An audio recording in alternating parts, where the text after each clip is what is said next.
voy a presentar al presentador, que es Alipio García, que va a presentar a Valentín Cabero. Y nada, esto en teoría era la continuación de otra charla que nos dieron sobre el tema que nos dio el operativo de incendios, y nos contaron bastantes cosas, y ahora es el punto de vista desde el territorio, los geógrafos hablan y qué es lo que nos dicen. Así que en teoría es la continuación, pero lo hemos organizado mal porque el día no es el idóneo, el puente, todo el mundo marcha, no sé cuánta gente nos ha dicho, ¿eh? Bueno, está Richie. Ya hay mucho... No, pero... Sí, es verdad. Pero todo el mundo va aquí que no puedo estar, que qué pena, se grabará y en 2 semanas o así estará colgada en la página, en el... Porque hay mucho ruido, ¿no? Sí, igual, sí. Hace mucho calor también. Bueno, en 2 semanas estará colgado en el blogspot de Varillas y bueno, pues a difundir por ahí y ya está. Dejo a Alipio que haga la presentación. Muchas gracias, Mario. Vale. Pues buenas tardes a todas y a todos. Lo primero que quería era agradecer al Ateneo Varillas la oportunidad de venir un día, una vez más, una ocasión más, a escuchar a Valentín Cabero, que es una persona muy querida para mí, es mi maestro y es la persona a la que yo le debo todo lo que he podido llegar a ser a nivel profesional. Se lo debo a él porque él vio en mí al profesor y al investigador que había dentro mucho antes de que yo sospechara siquiera que había tales cosas dentro de mí. Pero él tuvo y sigue teniendo esa virtud del buen maestro que sabe ver en sus discípulos la valía de cada uno. Y además, en el caso de Valentín, no solo es maestro en lo académico, sino que es también maestro en lo vital. Para mí Valentín ha sido siempre un ejemplo de compromiso y de entrega con la tierra, con nuestra tierra, con León, con Zamora, con Salamanca y con los espacios más marginales y deprimidos de estas tierras nuestras. Valentín Cabero hizo su tesis doctoral entre finales de los 60 y principios de los 70, nada menos que en La Cabrera leonesa. Imaginaros La Cabrera a finales de los años 60, seguía siendo todavía una tierra que vivía prácticamente pues como se vivía desde hacía muchos siglos, con muy pocas, bueno, con notables transformaciones, pero todavía con unas formas de vida que a Valentín yo creo que le impresionaron profundamente la dureza de la vida de aquellas gentes que tenían que sobrevivir cultivando el terrazgo tan duro y tan difícil de las sierras de la Cabrera Alta y de la Cabrera Baja. Y yo digo que le impresionó profundamente porque luego él, toda su trayectoria como investigador y también como profesor, lo que nos transmitía en clase fue siempre ese compromiso con los más desfavorecidos y con los territorios, con las comarcas más dejadas de lado por el sistema capitalista en el que vivimos, o dejadas de lado, en el mejor de los casos, cuando no utilizadas como territorios de sacrificio o territorios de extracción de recursos. Valentín Cabero tiene una larga trayectoria en el análisis de los espacios de montaña de Castilla y de León, y especialmente de León, de Zamora y de Salamanca. Ha sido profesor en las universidades de Extremadura, de León, que fue donde yo me enganché a él allá por los años 84, 85, 86, estuvo aquí, fue el primer catedrático del Departamento de Geografía de la Universidad de León, que su llegada, yo la recuerdo, yo entonces era un alumno, como una auténtica revolución en sentido positivo para el departamento, y luego el resto de su trayectoria profesional en la Universidad de Salamanca.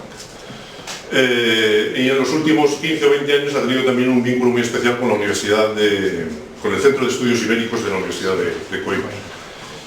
Pero toda su trayectoria ha estado centrada mayormente en el análisis de los espacios marginales de montaña y también de la raya entre España y Portugal en Salamanca y en Zamora. En fin, yo creo que lo interesante es lo que nos tiene que contar Valentín, que es siempre un placer escuchar.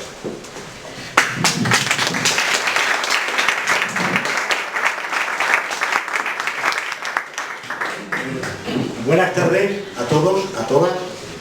Alipio ha hecho una laudatio, quizás exagerada, por la amistad que tiene conmigo, y quizás también nos admiramos mutuamente, porque él es un gran profesor, un gran geógrafo de campo, muy comprometido con los territorios orientales, sobre todo de la provincia occidental, de la provincia de León, muy comprometido.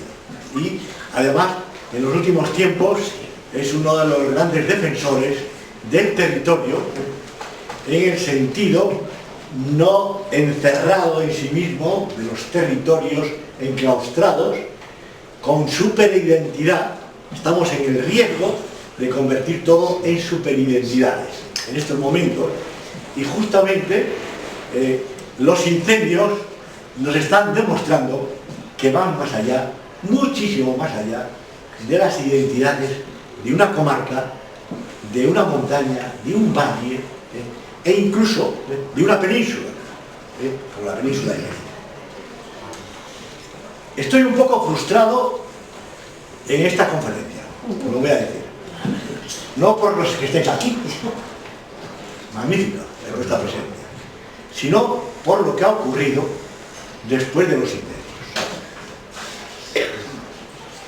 Fundamentalmente por lo que ha ocurrido después de los incendios, y un poco la pérdida justamente de compromiso con los territorios de los propios habitantes afectados. Porque es imposible que después de lo que ha ocurrido no haya habido una especie de ruptura mental en los propios habitantes, por no decir una ruptura política.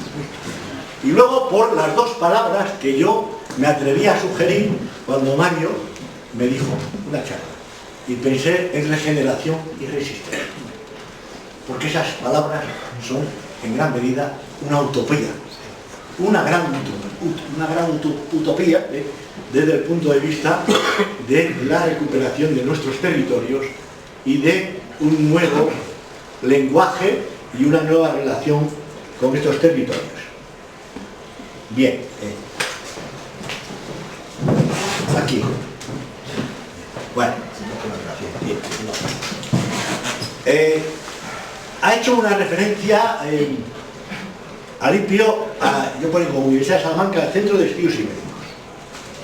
Para que los que no conozcáis las relaciones de España y Portugal, un poco, hace 25 años se creó este Centro de Estudios Ibéricos entre la Universidad de Coimbra y la Universidad de Salamanca, con el apoyo logístico de la Cámara de Guarda y el apoyo también de el Politécnico de Guarda, que es una cosa intermedia entre nuestras universidades y nuestros institutos antiguos de formación profesional y técnicos. Pero los politécnicos están cumpliendo un papel clave en Portugal en la descentralización de la enseñanza histórica hacia las zonas del interior. Hay un reequilibrio mayor en Portugal que en nosotros, desde el punto de vista de los poderes locales y de los servicios locales. Entonces el Centro de Estudios Ibéricos es como una bisagra cultural de debate en Guarda, con una sede financiada por la Unión Europea, ha recibido varios reconocimientos, y pues yo me he sentido los últimos 25 años muy ligado, porque he sido uno de los prácticamente iniciadores, y ahí tenemos como un pequeño gran centro de debate ibérico que recoge muy bien, sobre todo, el espíritu del norte de Portugal y del interior de la raya. Y por lo tanto, y para los que no conozcáis, da un premio todos los años de relaciones internacionales ibéricas, desde el punto de vista cultural, desde el punto de vista literario o ensayístico, y hace unos días se lo acaban de dar a José Luis Puerto, que está aquí presente, y que es un honor que pase a formar parte de los premiados, junto con grandes premios como el escritor Luis Sepúlveda, como el traductor de Saramago Basilio Losada, y otros. Bien, esto para que os situéis un poco en ese contexto. Antes de empezar, ¿conocemos la provincia de León bien? ¿Conocemos bien los territorios? Entonces, yo, como he sido codirector de estos dos libros, simplemente os los traigo para la memoria. En el primero, que es publicado por el Diario de León, con bastante éxito en fascículos, en el año 88, 1988, que fue un trabajo de alguna forma estimulante desde el punto de vista investigador, desde el punto de vista del conocimiento. Queríamos hacer una relectura positiva de la provincia de León y con futuro, pues ahí os lo dejo simplemente como una muestra donde encontrar algunos de los interrogantes que yo voy a querer transmitiros.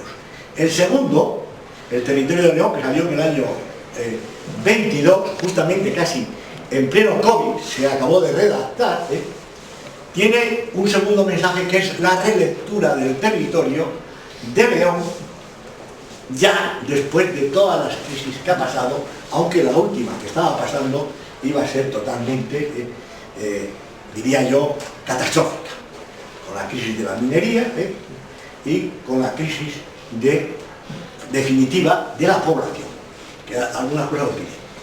Y esa hoja que aparece ahí, que es una elección final que se hizo para el libro, tiene también un mensaje, que es la vegetación más representativa de la provincia de León, que es el roble, el melojo, el rebollo, el Quercus toza, el Quercus pirenaica, que resiste muy bien a los procesos de cambio climático desde tiempos inmemoriales.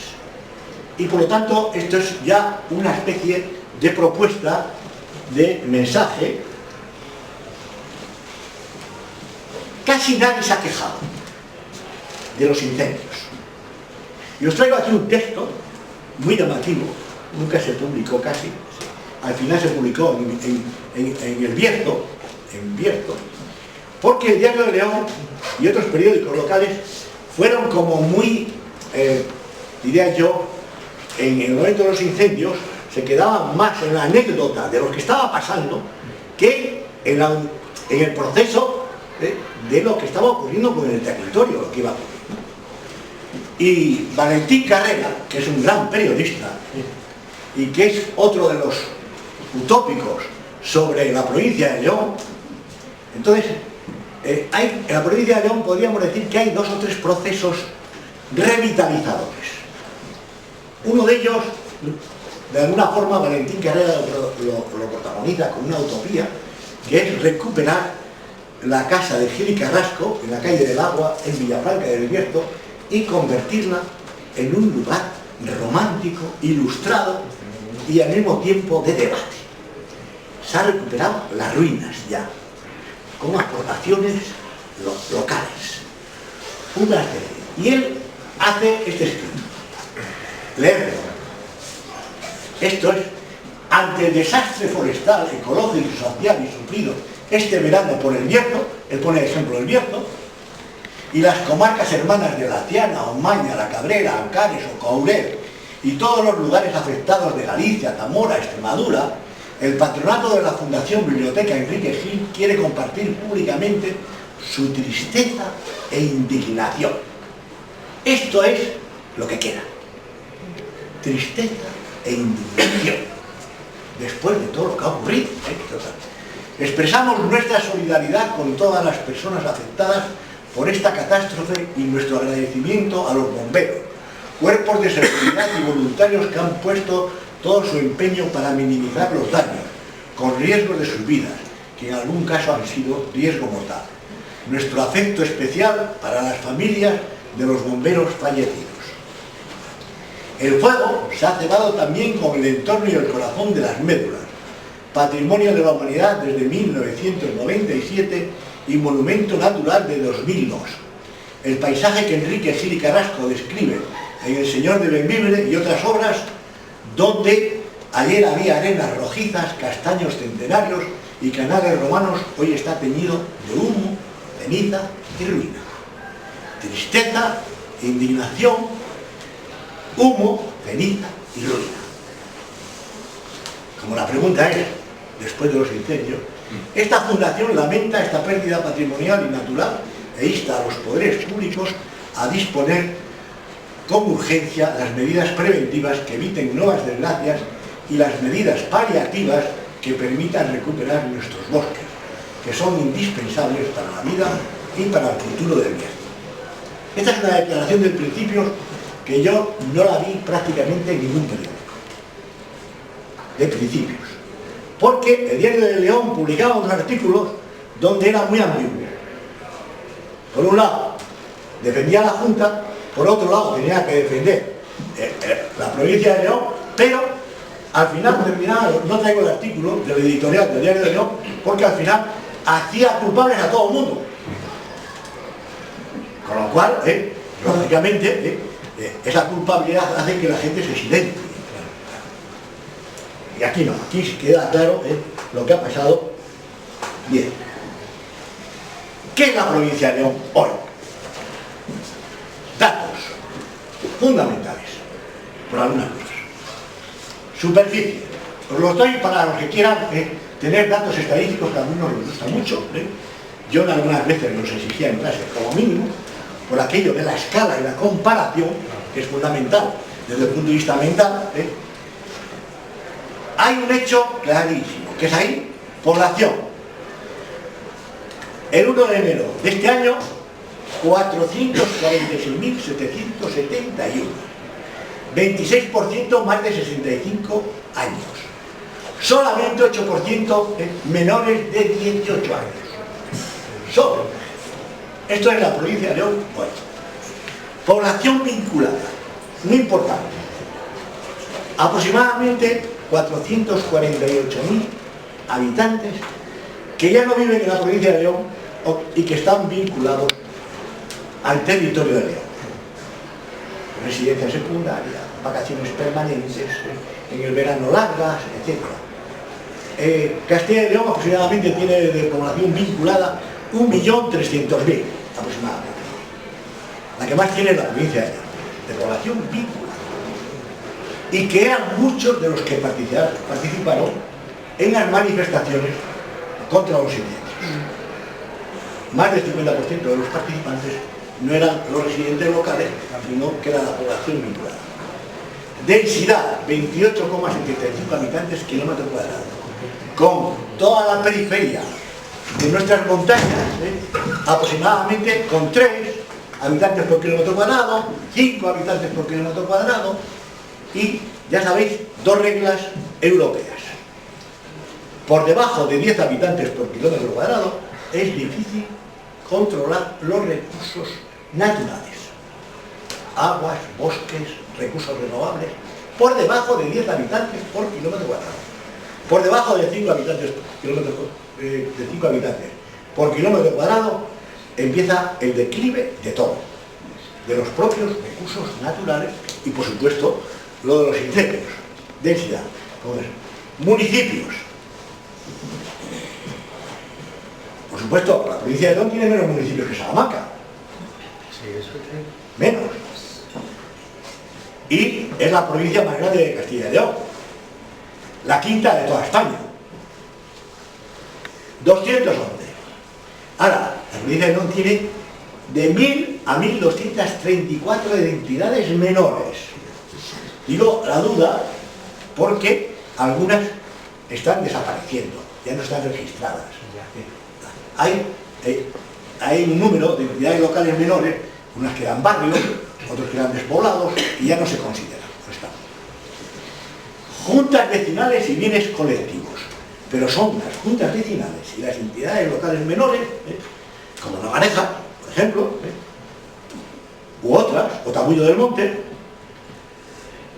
las que más bienes públicos y colectivos tiene. La provincia de León tiene aproximadamente, son datos de finales del siglo pasado, en un estudio que se hizo colectivo e interdisciplinar sobre propiedades colectivas y bienes en Castilla y León, incompleto el estudio, la provincia de León tiene como 500.000 hectáreas, 500.000 hectáreas de bienes colectivos. Bienes de montes de utilidad pública, montes comunales, montes que pertenecen a la iglesia, a cofradías, a montes mancomunales, etc. 500.000 mínimo. Es otra cosa que no sé si la Diputación estaba haciendo últimamente un inventario o no, pero eso sería otro de los retos a tener en cuenta para saber exactamente cómo manejar esos bienes colectivos, esos bienes públicos. Si son los montes de utilidad pública, dependen ahora fundamentalmente de la Junta de Castilla y León, era responsable de la gestión. Partidos judiciales, nos cuento, muy interesante desde el punto de vista ambiental y climático de las propuestas futuras. 3 vertientes hidrográficas distintas, con condiciones ambientales que hay que matizar. El Cantábrico, con el Alto Sella y el Alto Cádiz, el 2,2% del territorio. El Miño sí, ya son 27% del territorio, que da lugar, por lo tanto, a un territorio de transición. Los ríos que bajan todos hacia allí son fundamentales para la conservación del patrimonio y de los bosques. Y luego la cuenca del Duero, el 70% del territorio en León. Bien. ¿Y qué es León entonces? Ahora bajamos ahí el León. Hay la mirada de la tradición. Hay unos versos que yo los pongo, lo hemos puesto en los libros que hemos publicado, en el del Espacio Geográfico Castellano-Leonés, en el de la provincia de León, porque expresa muy bien esa mirada tradicional de los habitantes de la provincia. Si Collanza castellana, y le pregunten a un chico joven qué es eso de Collanza, ya no sabe.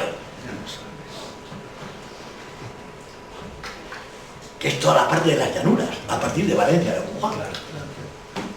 Si Collanza castellana, si la montaña asturiana y el Bierzo gallego son, ¿qué le dejas a León? Esta es la pregunta. ¿Dónde están, por lo tanto, los elementos de identidad? Los elementos... Esto es otra parte, que no voy a meterme yo. Entonces, la conclusión que yo saco, y que hemos sacado más de una vez, es que la provincia de León, como en ninguna otra de las provincias de la región leonesa o de Castilla y León, dominan las condiciones de transición. Transición entre unas vertientes y otras, transición entre unas condiciones de llanura y de montaña, transición entre valles profundos y valles llanos. Esos elementos de transición son claves para la cultura popular y para ver que hay elementos comunes y hay elementos diferenciales. Y, por eso os decía antes, hay una presencia representativa de la vegetación mesoxerófila y martescente, que implica una mirada de la gente sobre esos espacios de transición, que es el rebollo o roble meloso, etc. Hay muchas canciones populares relacionadas con ellas, donde los usos estaban muy relacionados con los momentos de floración o el mantenimiento de la hoja del rebollo, que llega hasta marzo, hasta abril, y que empieza a caer. Yo a veces hacía exámenes orales y hace ya muchos años, cuando tenía más fuerza física y algunos alumnos me decían: explícame esto de martescente. Ay, profesor, martescente. Bueno, era una forma de interesarles por el proceso de foliación de las hojas y la resistencia. Ese es un ejemplo de resistencia a la sequía, xerófilo y aguantando bien esa humedad media, meso. Y, por lo tanto, cuando tomamos medidas de repoblación o de lucha, en las zonas de transición hay que defender la presencia del rebollo, junto con el castaño, o con el árbol de transición, que tenemos alcornoques en el Bierzo, el zufreiro, que llaman allí en el Bierzo. Eso es una palabra que nos está enseñando los elementos de transición. Esta palabra es muy interesante, le voy a apuntar, por si acaso alguno la ha oído alguna vez, que es zufreiro. Zufreirar. ¿Qué es un zufreirar? Un alcornocar. ¿De dónde viene esta palabra? ¿Cómo le llaman en portugués? O en gallego, sobreira. Perdona por la alusión, o en catalán suro, que viene a ser la misma raíz. La misma raíz. Que viene, todo viene de suber. Quercus suber. Que evoluciona la S, la O, la F, es una evolución lingüística perfecta. El apellido, ¿cómo son los alcornocales portugueses? Sobrales. Sobral, que es un apellido muy portugués. Y este zufreiros, en la provincia de Zamora están muy presentes, al lado de los robledales, cerca de los castaños, en el Bierzo Bajo están muy presentes, y en la zona, además, como un elemento más que enriquece en el Bajo Bierzo, que ya es lo mediterráneo, con los madroños, con la presencia de los cítricos, etc. Entonces, esto es muy interesante a la hora de matizar las acciones sobre el medio, que a lo mejor desde Valladolid dan una orden y no saben que allá hay un zufreiral. O otras especies más delicadas. Bien. Entonces, las condiciones. Ahora mismo los trastornos forestales, hídricos, de salubridad, derivados del cambio climático, ¿qué nos están trayendo?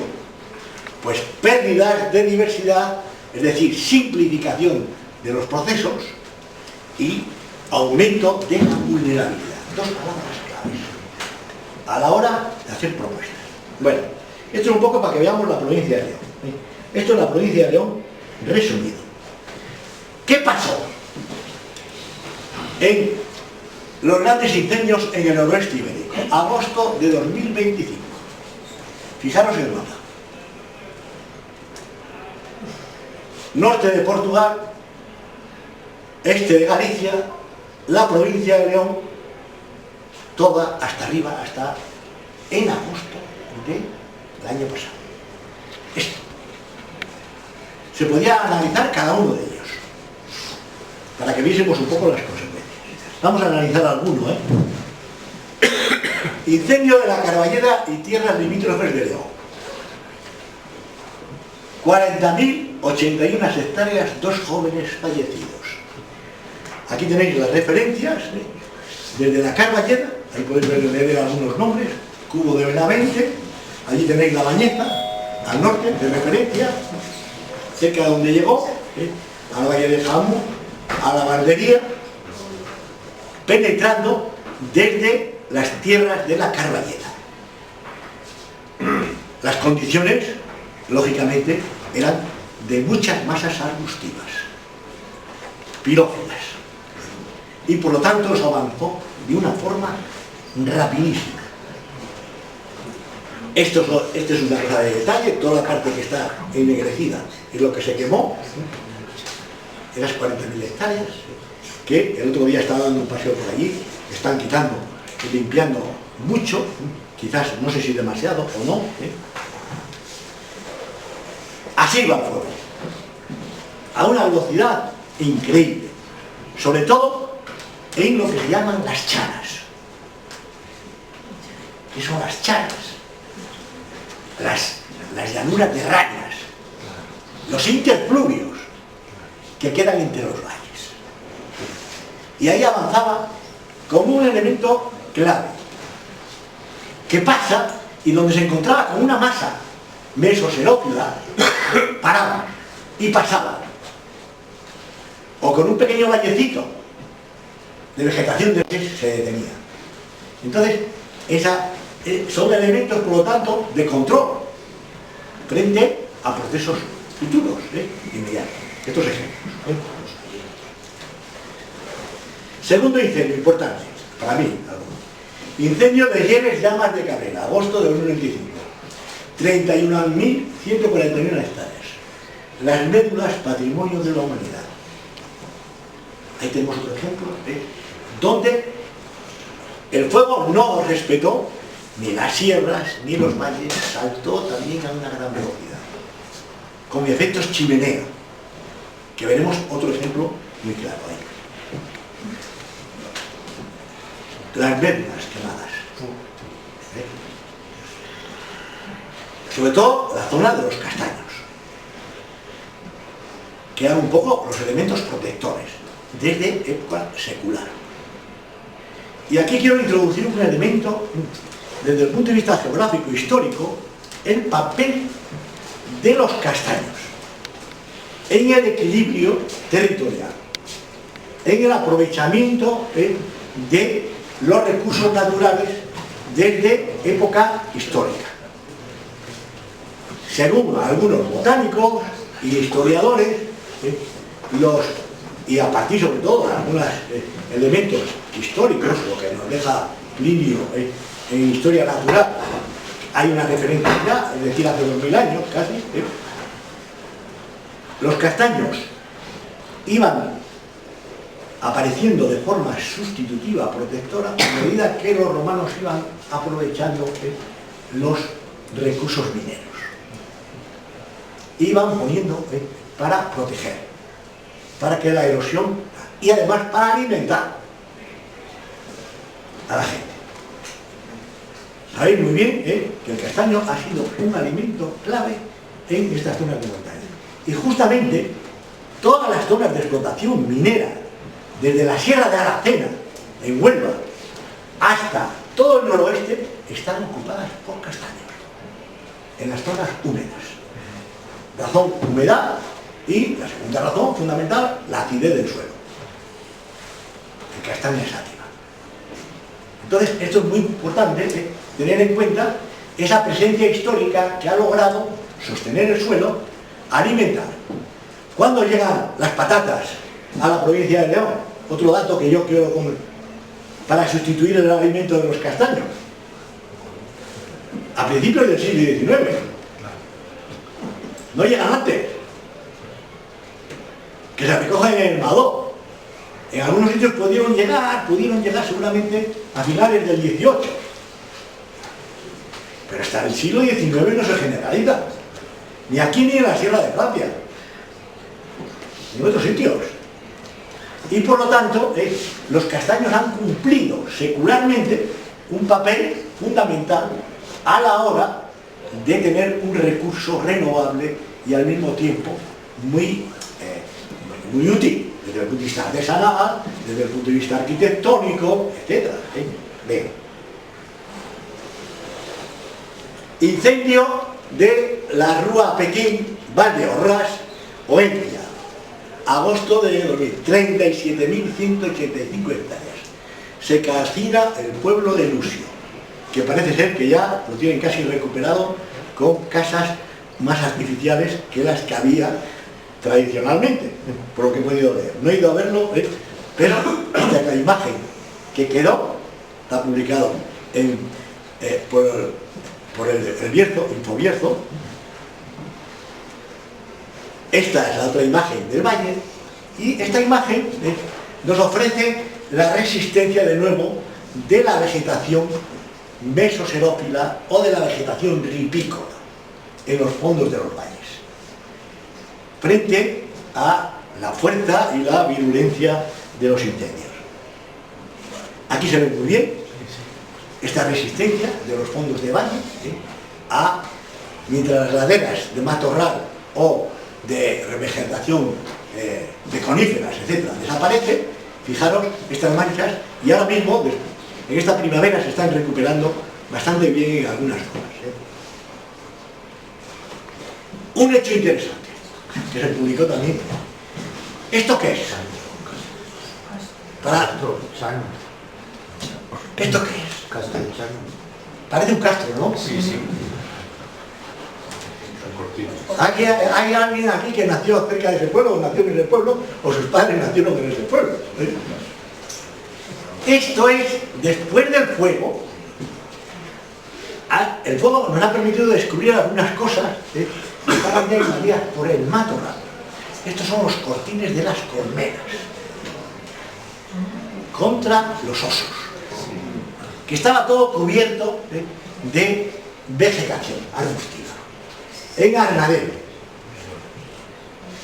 estamos en el Valle del Cher, estamos en esa zona que se quemó y que ya casi nadie conoce, en los pueblos perdidos de la parte más occidental del Hierro. Entonces, esto es lo que ha permitido, pero fijaros cómo quedó el resto. Cenizas, todo. Cenizas. Bueno, hace poco tuvimos un pequeño encuentro, y lo traigo porque es muy interesante desde el punto de vista de lo que ocurrió, que es el fuego en Faro y Peranzanes en agosto de 2025. Porque fue un fuego que entró desde Anllares, Anllarinos, hacia el valle del Alto Cuba, el valle de Fornera. La gente tampoco sabe que el Alto Cuba es el valle de Fornera, un poco. Entonces, y penetró, y también fue muy virulento, muy rápido, y ahí los que estudian el fuego, que yo no voy a entrar en los temas técnicos de la sexta generación de los incendios, que es fruto de este cambio climático que estamos viviendo y estas temperaturas tan elevadas, dio lugar justamente a un ejemplo de esto. La formación de pirocúmulos en el incendio del Valle de Fornera. Esos pirocúmulos que suben hasta alturas de 10.000 metros, algunos incluso más, y que son imposibles de controlar. No hay helicóptero que pueda controlar eso. No hay bombero ni lucha contra el fuego que pueda controlar esa fuerza, ese impacto, porque son elementos convectivos que suben a una velocidad rápida, que además, si hay vientos cambiantes, rápidamente suben, y allí donde descargan o bajan es tremendo, porque destruyen todo. Y esto es un elemento que hay que tener en cuenta, porque esto puede ocurrir este próximo verano de otra forma. Entonces, esta imagen la traigo para que veáis un poco ese proceso. Bien, desde el punto de vista social y el territorio, cuando llega un incendio de estos, ¿qué ocurre con la gente? Pensar que estábamos en agosto, en plenas fiestas, con población vinculada, que estaba allí a disfrutar de su casa, de su entorno, etc. Bueno, aquí, lenguas de fuego que penetran desde Anllares y Anllarinos y arrasan los montes de Brezo, Matorral y Robles. Todo lo que pillan. Arrasan. Si vais, hace poco hemos leído esa camioneta y se veía absolutamente todo destruido. Todo. Es decir, que para recuperar el suelo es difícil. Y ahí viene, gran temor y angustia de los habitantes de Fornera, Faro, Carisela, Peranzanes, Trascastro y Guimar, al cortarse la carretera del valle, que se quedaban aislados, con presencia de numerosos veraneantes y algunos turistas. Este es el proceso que ocurrió en todos los sitios, más o menos. Pero aquí, con una tristeza y con una especie de aislamiento, porque los valles del Jamún, los valles de la Valduerna, son más abiertos y permiten rápidamente una conexión. Pero los valles de la Cabrera, los valles del Selmo, el valle de Fornera, Valcárcel, que ya no lleva el nombre, son valles cerrados. Y por lo tanto, eso produce esto que ocurrió. Y lo decía, desalojo y evacuación de los pueblos al pabellón municipal de Faveros. Tristeza, silencio e impotencia ante los fuegos y la soledad. La soledad de los territorios incendiados. Eso es lo mismo que decían los de otro incendio que hubo en la provincia de Salamanca, en la zona de Vitigudino, y avanzaba el fuego entre las dehesas, dejaba algunas encinas resistentes y tal, pero iba a una velocidad, y la gente se encontraba sola, impotente, ante una violencia absoluta. Bueno, una evaluación general, con especial incidencia en las montañas de Gala y Corones, y León después. 170.000 hectáreas calcinadas en Castilla y León. La mayor parte de la provincia de León, como veis luego. 400.000 hectáreas calcinadas en España. Las provincias más castigadas y calcinadas, Orense y León. En el año 2022 fue Zamora, el incendio de la Sierra de la Culebra. Unos 33.000 habitantes desalojados. Intervención decisiva de los medios públicos y estatales de la URSS. Unos 1.400 militares. La peor y más continuada ola de calor y de incendios registrada en la península. Bueno, en León, ¿qué estaba ocurriendo en León? Esto lo publicaron los periódicos de León, no me lo... ¿sí? El 22 de agosto de 2025. Molestones de la Carballera, 40.000, Llamas de Cabrera, Barriedo de la Reina, Añares del Sil, Orayo, Lleves, Fasgar, La Uña, Paradiña, Colinas del Campo Martín Moro y Valdeprado. Todo eso estaba ocurriendo y ocurrió prácticamente uno detrás de otro. Sumad las hectáreas y veréis eso. Algunos ejemplos delicados. El lago de la Baña después del incendio. Si el lago de la Baña ya está a punto de morir, esto ha sido ya otro golpe. A punto de morir por las cantidades de pizarra, por todos los residuos, por el cambio climático, y este incendio pues ya ha ido rellenando mucho más todo lo que es el vaso del lago. Este es un ejemplo después de los incendios. Esto se publicó en varios periódicos. La piscina natural de Molina Seca,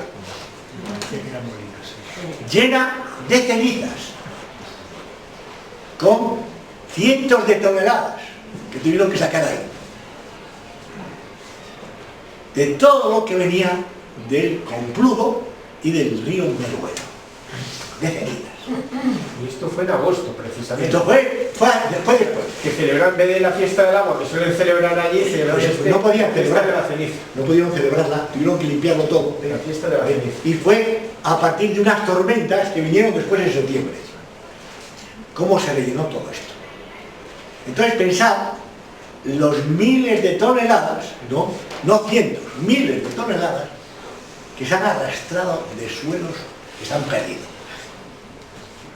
El río Duerno, os podía poner otra imagen, venía como chocolate durante varias semanas, desde Pobladura de la Sierra,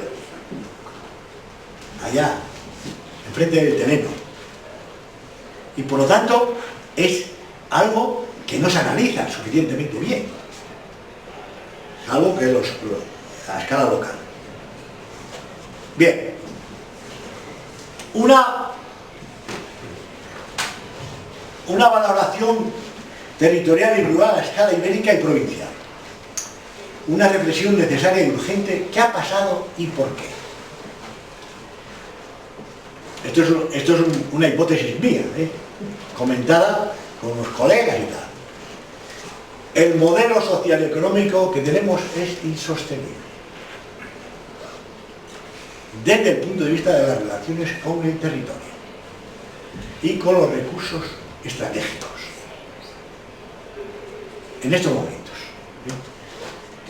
El abandono la despoblación y 50 años de pérdidas en el control de recursos naturales y regeneración con asilvestramiento de nuestros matorrales y montes, biomasas inflamables que están ahí sin control o con poco control.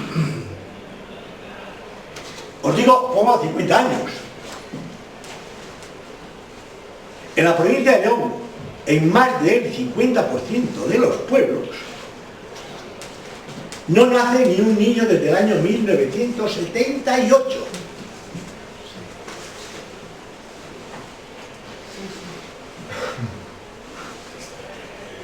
Es decir, antes había, os di unas cifras, desde que se crea la región de Castilla y León en el año 83, el Estatuto de Autonomía, que es el último que se aprueba, la provincia de León, en términos absolutos, ha perdido más de 75.000 habitantes. En términos relativos, más de 150.000. Entonces, ese abandono es una responsabilidad personal o colectiva. Entonces, ese es un hecho. El abandono, la despoblación y la pérdida del control de los recursos naturales. ¿Quién va a querer control? Cuando hablamos de los recursos naturales, estamos hablando de recursos claves. Agua, bosques, patrimonio. Fundamentales para el futuro. Y naturalmente, cuando se pierden esos controles, puede venir o los neoliberales que quieren hacer la tercera desamortización, o algunos tecnócratas que lo van a querer solucionar todos con tecnologías. Y eso escapa al control de los propios habitantes. Yo aquí hago un paréntesis porque justamente sobre esos recursos estratégicos, acordaros lo que ocurrió en el año 2013. En el año 2013. Una ley que era la ley de racionalización y sostenibilidad de las administraciones públicas, hecha por un ministro que parece ser que es un ministro que ha hecho muchos fraudes, que se llama Montoro, bueno, y que esa ley se paralizó gracias a la lucha social, a la lucha pública. Se paralizó. Si no, nuestros montes comunales ya eran o propiedad de alguna entidad mística o alguna entidad difícil de controlar, invisible. Las grandes inversiones que se están haciendo en España ahora son invisibles, teóricamente. Pero los grandes inversores son Repsol, Iberdrola, las grandes corporaciones tecnológicas, etc. En territorio. Bueno, esto es importante. El cambio climático. No hay que hablar de cambio climático, hay que hablar de emergencia climática. Ya está aquí, con todos sus impactos, temperaturas máximas extremas, ritmos de precipitaciones menores y violentos, evapotranspiraciones más altas, sequías, daños en la costa mediterránea e incendios de sexta generación en el interior y particularmente en el noroeste. ¿Por qué ocurre esto en el noroeste? Porque esas masas inflamables tienen un potencial pirófilo especial. Los brezos son resistentes, muy resistentes, pero también son comunicadores de fuegos, igual que los jarales, o igual que los escogunales. Son tremendamente, con una rapidez. Cuando os hablo de los brezos,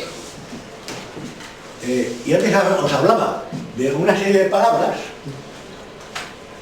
hay una palabra en portugués, que a mí me gusta mucho, que habla del brezo y que recibe un nombre muy bonito, que se llama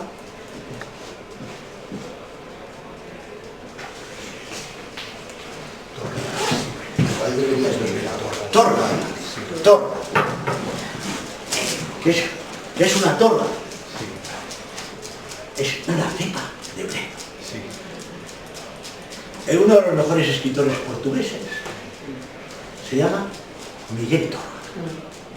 Yo siempre lo recomiendo. Miguel Torga. Yo siempre lo recomiendo porque tiene escritos los mejores versos ibéricos y al mismo tiempo los mejores cuentos. Mis alumnos tenían que leer un libro que se llama Cuentos de la Montaña. Precioso. Escrito en el año 1942. Plena dictadura de Salazar y franquista. Y Miguel Torga, la palabra resistencia que yo pongo al final, que vamos a comentar, lo ejemplifica muy bien. ¿Por qué se puso Miguel Torga? Miguel Torga es de un pueblecito perdido cerca de la frontera de Galicia, San Martiño de Anda. Fijaros dónde queda eso, allá entre sus montes, San Martín. Un médico famoso, un escritor extraordinario, y se puso de nombre, seudónimo, Miguel Torga. ¿Por qué se puso Miguel y Torga? Él lo decía, por dos hombres ibéricos, Miguel de Cervantes y Miguel de Unamuno. ¿Y por qué se puso Torga? Porque era resistente frente a la dictadura de Salazar. Como los brezos, que se quemaban y volvían a brotar. Las torgas. Entonces, esa es un poco cómo corregir, cómo combinar esa resistencia desde el punto de vista natural y social. Bueno, daños terribles y brutales. La regla de 30-30-30. Más de 30%, más de 30 grados centígrados de temperatura, menos de 30 grados de humedad relativa, 30% de humedad relativa y más de 30 kilómetros hora de viento. Si se combina esto, el incendio es catastrófico. La forma de tener esto, o de resistir, es tener masas, aguas en equilibrio. Esto es fundamental. Ahora, si las aguas las vendemos a Pascual y se las regalamos al terreno y tal, pues ya, el equilibrio es difícil de mantener. Esto es una valoración. Bueno, vamos a ir terminando. Regeneración y resistencia, los difíciles retos inmediatos. Aquí hay una dificultad para mí semántica y de aplicación territorial sobre la palabra tanto regeneración como resistencia. ¿Cómo darle a esto sentido territorial y social? Tras las cenizas, tras las ruinas, tras los vacíos, tras la despoblación, tras la inmigración, tras el envejecimiento, tras el abandono, ¿todo está perdido? No, de ninguna manera. Hay esfuerzos colectivos y solidarios. Han nacido iniciativas de muy buenas prácticas. En la provincia de León hay ejemplos de muy buenas prácticas. Pro Monumenta ha hecho cosas muy importantes. Lo que se está haciendo en el Bierzo, o el Bierzo Limpio, lo que está haciendo Valentín Carrera, están haciendo una labor fundamental. Lo que estamos haciendo en Santibáñez de la Isla, Renacimiento Rural leonés, que no va tocando solamente el tambor por ahí, con la bandera, no, ¿qué está haciendo? Está recuperando territorio, unos bienes comunales al lado del río Tuerto, una casa que estaba en ruinas y que se ha convertido en un lugar de encuentro y con un restaurante, con un albergue, se están haciendo, por lo tanto, es los esfuerzos. Y por lo tanto habría que hacer un reconocimiento público a esas plataformas, a las mujeres que resisten en el mundo rural. Bueno. ¿Qué entiendo yo por regeneración? estrechamente ligada al territorio y a la sociedad. No es una palabra exclusivamente teórica. Regeneración como recuperación natural, es lo primero que aparece tras el abandono o los incendios de las masas forestales. Esa regeneración tiene que ser con intervenciones inteligentes. Ahora mismo algunas plataformas van los fines de semana a recuperar espacios forestales. Hay que mirar bien con qué especies. Es muy bonito ir con mucha diversidad cuando después no van a tener éxito. Luego todo el tema de la limpieza de los entornos, de los pueblos. Hay que hacerlo de forma inteligente. Y ahora están apareciendo muchos voluntarios o incluso alguna empresa que aprovecha, que son muy oportunistas a la hora de ofrecer esa regeneración. Y por lo tanto ahí tiene que haber la regeneración como revitalización demográfica, social y cultural. Esto es el problema número 1 de la provincia de León. Revitalización demográfica. Y no lo podemos hacer sin los emigrantes.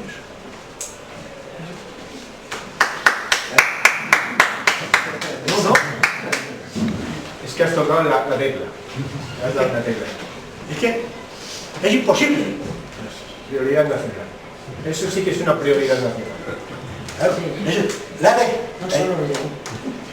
la rehabilitación demográfica implica un compromiso social, con libertad, por supuesto, pero eso es clave. La provincia de León no puede seguir perdiendo de esta forma, porque empiezan a venir ofertas de todo tipo. Los grandes capitales ya no van a invertir más en suelo urbano, salvo que tengan una especulación inmediata. Ya empiezan a invertir en recursos renovables, en recursos del territorio. La regeneración como rehabilitación de espacios o lugares arruinados o degradados, en particular de bienes patrimoniales, iglesias, bienes comunales, casas del concejo, de todo tipo, que están a punto de caerse todas en ruinas.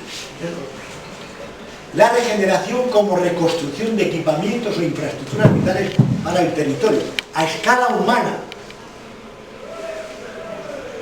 a escala de caminos, a escala de pequeñas carreteras, de accesibilidad. La regeneración como renovación de estructuras muertas o en crisis silenciosas. Bueno. Resistencia, desde la proximidad y las condiciones comunes.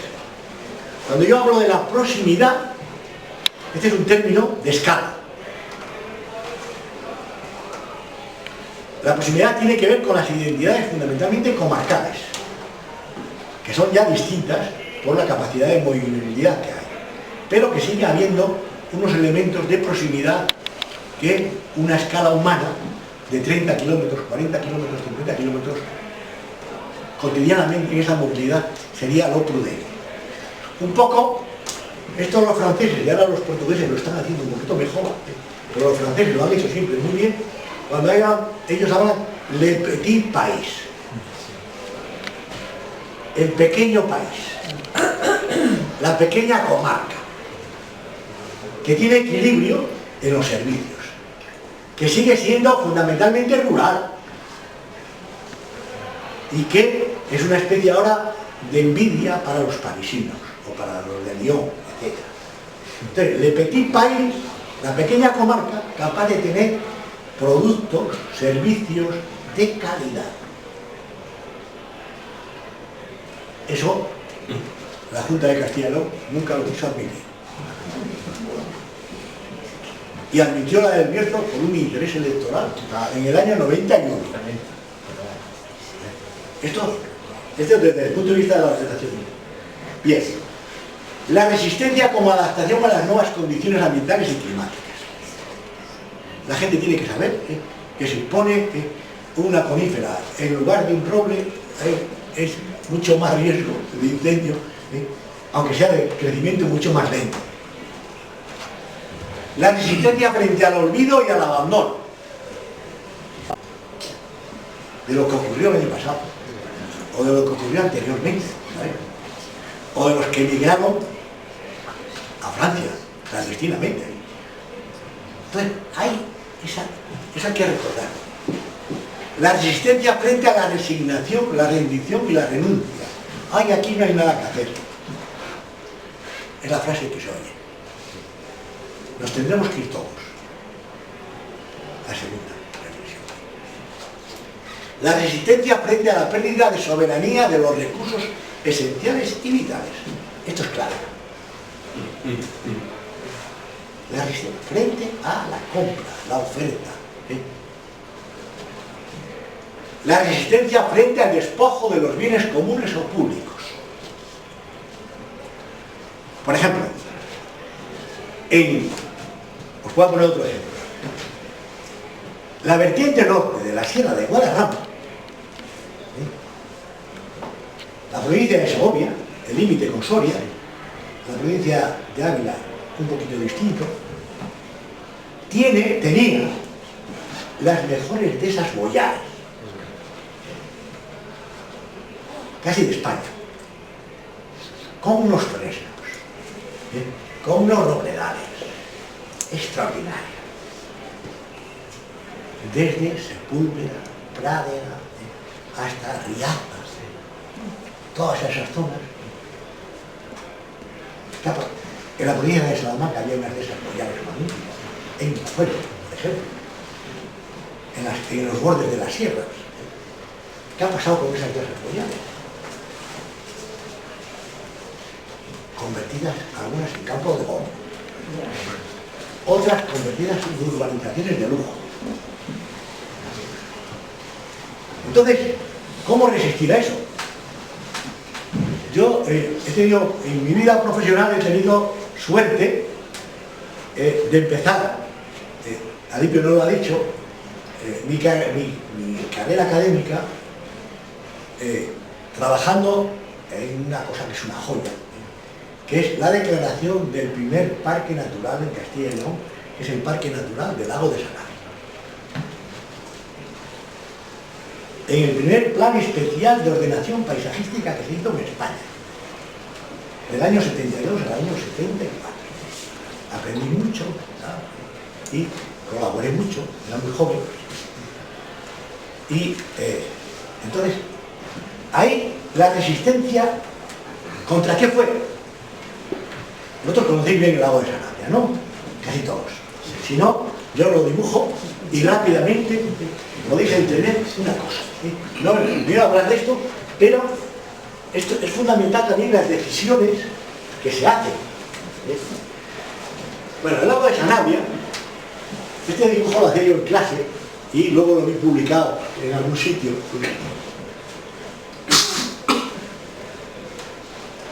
El lago de Sanabria sale de un gran glaciar que baja desde Peña Trevinca, que bajaba a más de 2.140 metros, hace 80.000 años, 90.000 años. Ese glaciar de 20 kilómetros deja esta excavación glaciar aquí, que es el lago de Sanabria, gigantesco, magnífico. Este lago tiene más o menos esta forma. Por aquí entra el río Tera, por aquí sale el río Tera, y esto tiene las morrenas mejor que tenemos en la península ibérica, morrenas glaciares frescas que se dicen, porque están recientes, frescas. Estas morrenas, aquí tienen unos lóbulos magníficos, preciosos. Bueno, aquí hay un entrante, que está así. Aquí tiene una casa el que tenía que proteger el agua. Bueno, un tiempo que la hubo, que lo hubo. No, sigue la casa. No, pero es que no sí. Un ministro de Franco que le llamaba Cabestany. Estaba prohibido hacer casas alrededor de la... Bueno, pues luego los turistas estamos Cuando se hace el plan especial del agua de Sanabria, estamos en el año 72 en piedra. Era el furor del turismo en España, del crecimiento. Y entonces querían urbanizar toda la orilla del lago. Salió en Triunfo un artículo, salió después, ¿vale? Y afortunadamente los ingenieros de montes de la provincia de Zamora pusieron límite y luego ya el ministerio, ante el temor de que eso fuese a más, encargó ese plan especial de ordenación paisajística, dirigido por gente que había venido de Inglaterra, por ingenieros jóvenes. Yo aparecí allí como geógrafo y haciendo trabajo de campo, muy interesante. Logramos que en el año 75 se paralizase todo y en el año 78 se declarase parque natural. Muy pequeñito en aquel momento, pero después amplió. Bien, resistencia por lo tanto ante las fuerzas políticas que querían urbanizar todo, que era una especie de señuelo, como tantos otros. Terminé parte de mi carrera académica dirigiendo junto con mi amigo Eduardo Martínez de Pisón el Parque Nacional de la Sierra de Guadarrama. Y ahí la resistencia, los intereses de Madrid en querer urbanizar todo y la vertiente norte era una cosa tremenda. Y por lo tanto se iba dilatando. Se empieza el plan para declarar el parque en el año 2004. No se declara el parque hasta el año 2013. Esperanza Aguirre paralizándolo, los directores generales de Madrid paralizando, el director general de Castilla y León, una de cal y otra de arena, a ver. Bueno, total, termino. Lili, ¿qué era la resistencia? De nuevo la urbanización, pero un recurso clave: el agua. El agua. La vertiente norte de la Sierra de Guadarrama y la vertiente sur son las joyas del agua para alimentar Madrid.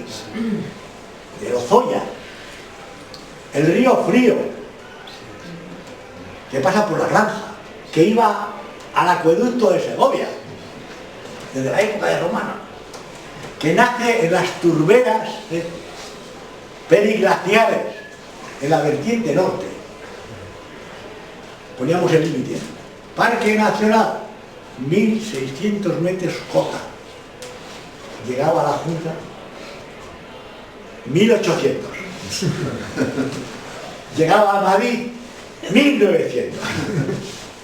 Entonces vamos a proteger las rocas. ¿Por qué? Porque la cota de salida de agua, fundamentalmente en las turberas y del río Frío, está esa cota a 1750. Y querían que no entrase. ¿Quién era la gran presión? Agua que estáis comprando todos los días.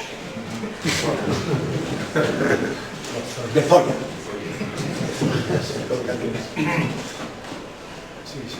Y al final la cota quedó por encima de 1750 de protección.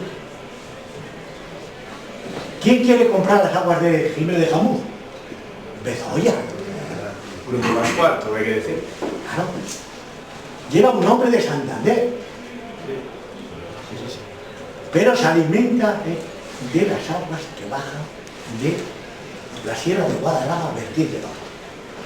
Esto lo digo por los recursos naturales. No me quiero hablar más. Bien. Una forma de entender el territorio de forma inteligente.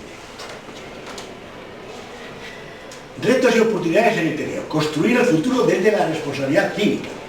Una gestión inteligente del territorio. La declaración y propuesta de la UNESCO, el programa MAS de 1972. El hombre y la biosfera. En el año 72. Y pongo de ejemplo, porque en León, más o menos, se está haciendo un cierto equilibrio en la gestión, en las reservas de la biosfera. Porque hubo un momento que también de esperanza cuando se declaran los espacios de interés público, ganadero, agrícola, los INPAM, pero prácticamente eso ha quedado amortiguado. Ha quedado en una declaración, pero esto de una forma más o menos funciona. Algo. Sobre todo la de los alcaldes, que es la que yo me estoy más implicado. ¿Por qué? Porque hay tres principios claves: conservación, desarrollo y apoyo logístico, donde se encuentran los habitantes y se encuentran también los que vienen. Y hay una complicidad, de tal forma que, de alguna forma, conservación de los recursos naturales y culturales, desarrollo humano y socioeconómico, apoyo logístico, investigación, aprendizaje e intercambio de conocimiento. Y se da la suerte de que la provincia de León tiene el mayor número de reservas de la biosfera de la península ibérica, que son declaraciones de la UNESCO, que tienen un reconocimiento internacional, y por lo tanto hay un elemento que habría que darle todavía mucho más fuerza. Esto lo digo para no quedar. Bien, voy terminando. Retos comunes y oportunidades en el territorio. Construir el futuro desde la responsabilidad cívica. La defensa del territorio, la conservación de la biodiversidad, la gestión de la proximidad, los valores sobresalientes del paisaje y del patrimonio material e inmaterial, el control social de los bienes comunes y públicos, y si no los controla la administración, los propios habitantes, y la resistencia cívica frente a los modelos y acciones de expolio y apropiación del territorio, que buscan rentabilidad inmediata. La semana pasada yo he publicado un artículo en el Diario de León, que lo han publicado, sobre los acuíferos del Valle del Jamú, pero la primera parte del título me lo quitaron. Pues no lo publiques, le den por culo, ya está.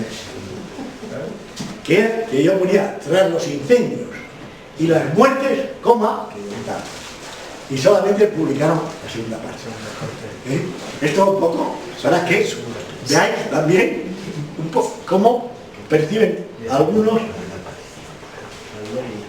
Bien, pues nada más, muchas gracias.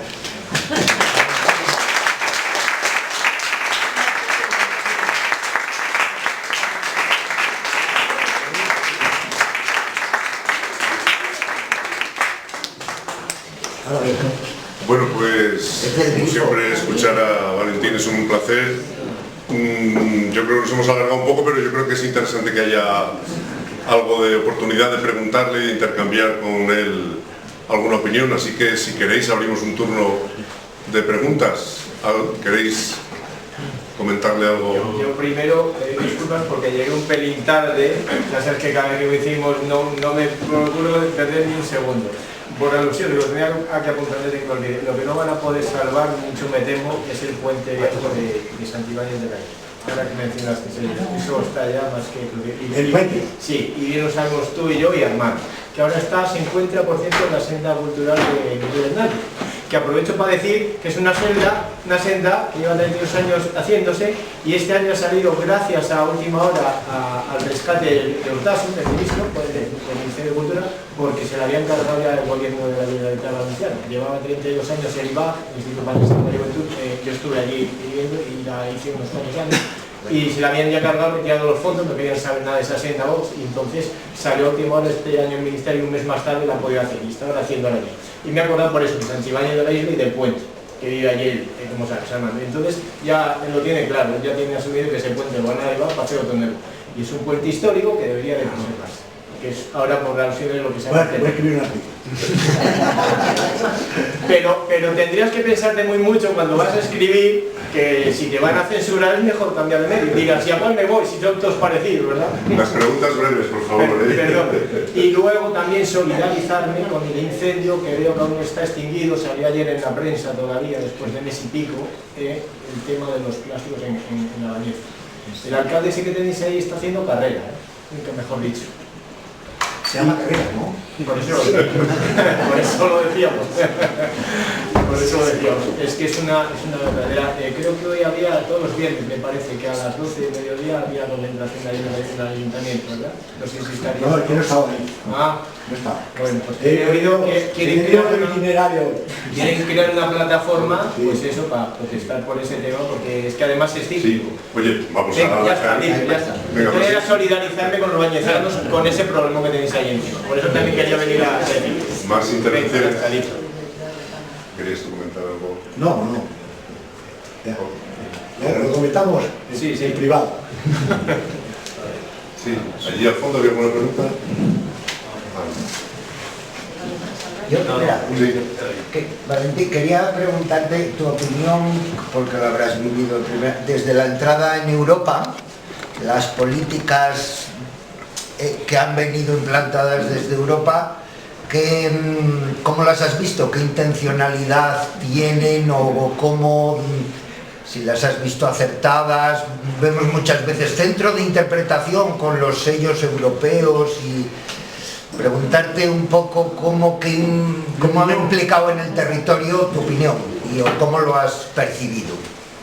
Hombre, las políticas europeas tuvieron un momento de gran eficacia. Desde el punto de vista, sobre todo, de las infraestructuras y de los equipamientos, que ayudaron mucho a coser el territorio. Luego tuvieron otro momento de gran ilusión, sobre todo lo que se llamó el paquete de Logos, finales de los 80, principios de los 90, que es cuando aparecen todas las políticas más territoriales. Cuando aparecen los programas LEADERS, cuando aparece el programa Interreg, de ayuda fronterizas, etc. Y tienen un papel de estímulo sobre el territorio, frente a los grandes procesos de urbanización. Y en España se da la coincidencia de que esas políticas coinciden de alguna forma con el primer y segundo gobierno socialista, que acaba de crear las escuelas taller, por ejemplo, y que une fondos españoles, fondos europeos, y crea un estímulo de renovación bastante buena en algunos territorios, no en todos. Y también coincide, cuando se empieza a aplicar, aunque luego al entrar en la Unión Europea tiene que limitarse a ello, una ley que era muy interesante, que era la Ley de Agricultura de Montaña, del año 82, si no recuerdo mal, que también quería impulsar un poco a escala comarcal esos procesos. Pero, junto a esos fondos que tenían un carácter territorial, el gran desequilibrio es la política agrícola común, que son, comparado con estos pequeños fondos, son migajas. Los fondos que llegan para desarrollo rural, para desarrollo territorial, para la cooperación transfronteriza, son migajas dentro del gran capítulo de las ayudas europeas. Es la política agraria común, que hace que lleguen unas rentas de una forma elevadísima. Pensar que algunos agricultores reciben más del 42%, está calculado así, no lo estoy inventando, de su renta es ayuda. Ayudas, algunas realmente elevadas. Y por lo tanto, eso creo como una política de cierto desequilibrio, porque esas rentas no se reinvertían en el campo, sino que se han reinvertido muchas en procesos totalmente especulativos, según los estudios que se han hecho. Pero las ayudas de tipo social, de tipo territorial, yo creo que han reequilibrado de alguna forma. Si no llegan a llegar esos programas, algunas zonas estarían vacías. ¿Qué ha ocurrido? Yo comparo mucho Portugal y España últimamente, por razones. Los portugueses siguen teniendo una política bastante centralizada, y por lo tanto no ha habido por ejemplo, los programas urbanos, polis, la descentralización de la educación, etcétera, no ha dependido de los gobiernos regionales, ha dependido de un cierto equilibrio político entre el interior y el litoral.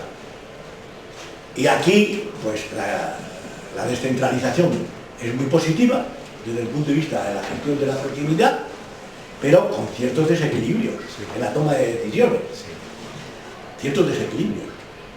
Por ejemplo, en Castilla y León está claro que León, y no podía poner Zamora, podía hablar de Salamanca o de otro, pero la concentración del poder ha supuesto León tenía en el año 1960, creo que llegó a tener 580.000 habitantes. 560, ¿no? Por ahí, 560. En el año 2004 ya había dejado de pasar, 2005, de los 500.000. Justamente Valladolid, y no lo quiero poner de comparación, ha pasado de 500.000 en las mismas fechas. Entonces, los procesos de concentración de las políticas europeas ha sido más decisión de gobiernos regionales que las propias políticas. Y luego ha habido un falseamiento de los datos. La Junta de Castilla y León y tal, siempre pone en grande la Junta de Castilla y León. Y muy pequeñito, ayuda del FEDER. O ayuda de Europa. Entonces, ¿estos fondos de dónde vienen? Ah, de la Junta. No, los fondos vienen de Europa. Pero eso como se lo explicas tú a alguien que está escuchando justamente todos los días esto. Es difícil. Por lo tanto, yo los fondos que veo, luego los fondos de la agricultura son tremendamente peligrosos porque crean elementos neocapitalistas totalmente, que es el mercado, no el mercado de proximidad, sino el gran mercado especulativo. Frente a lo que decíamos de la diversidad, cómo se mantiene. En el páramo leonés, monocultivo de maíz. No quedan mares, no quedan viñas salvo en la parte del páramo alto, etc. La contaminación de los acuíferos ha sido tremenda. Entonces, ese proceso, luego, en Francia, Le Petit País, ejemplo, los agricultores franceses, asociaciones de agricultores, ponen un dinero en común para las cosas comunes. Caminos, precios, investigación de los productos de queso, investigación, lo ponen en común de lo que reciben de la PAC. Yo el otro día hacía un cálculo, solo con lo que ganaron los de la lotería en La Bañeza y en esos valles, el 5% de lo que han ganado, el 5% tenían la empresa de aguas para ellos. Los agricultores del páramo, de la ribera del Órbigo, de tal, con el 10% de lo que han recibido de la PAC, eran los dueños de la azucarera de La Bañeza.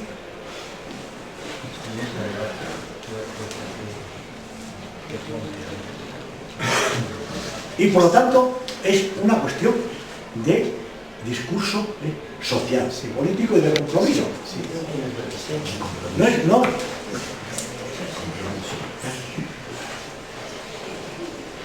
Esto es así. No. Claro, ¿qué es lo que necesitaba? Pues que las mentes de muchos de nuestros agricultores, de algunos amigos míos, también, ¿sabes? Que tuviesen una mirada muchísimo más lúcida. Mira, es tremendo algunas cosas que a mí me rompen. Los agricultores de un pueblecito de Salamanca, que tienen unas de esas magníficas, cuando les llegan las ayudas de la PAC, ¿saben lo que hacen? Cogen un autobús, se van a Cambados a comer una mariscada. Se van descubriendo mucho el dinero. Eso lo hacen. Se te están olvidando los ganaderos todo el rato. Hablas de agricultores. Entonces, yo digo, no, hombre, digo agricultores, son ganaderos y agricultores. Ahí son más ganaderos. Eso es lo más de la ganaderos. Bueno, entonces, ¿cómo? Y encima, es que esos rechazan la política agraria común, pero reciben todos los meses, todos los años, una cantidad increíble. Entonces, hay una contradicción que hay que denunciarla cada vez. Y hay que denunciarla no en este foro, sino en el Parlamento, en la Junta de Castilla y León. A mí me invitaron varias veces a la Junta de Castilla y León. Y me enfrenté a uno que era de aquí, de León. Uno, me parece que era bueno, que fue consejero, consejero de industria, y que especuló con los fondos mineros más que nadie. Entonces, los fondos de la ayuda europea han dependido fundamentalmente de una gestión honesta. Pero han sido muchos fondos, muchos. Bueno. Más cosas. ¿Alguna intervención más? Son los 100.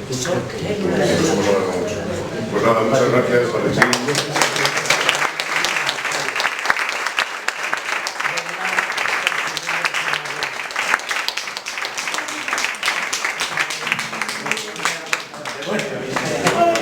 Has bebido un poco.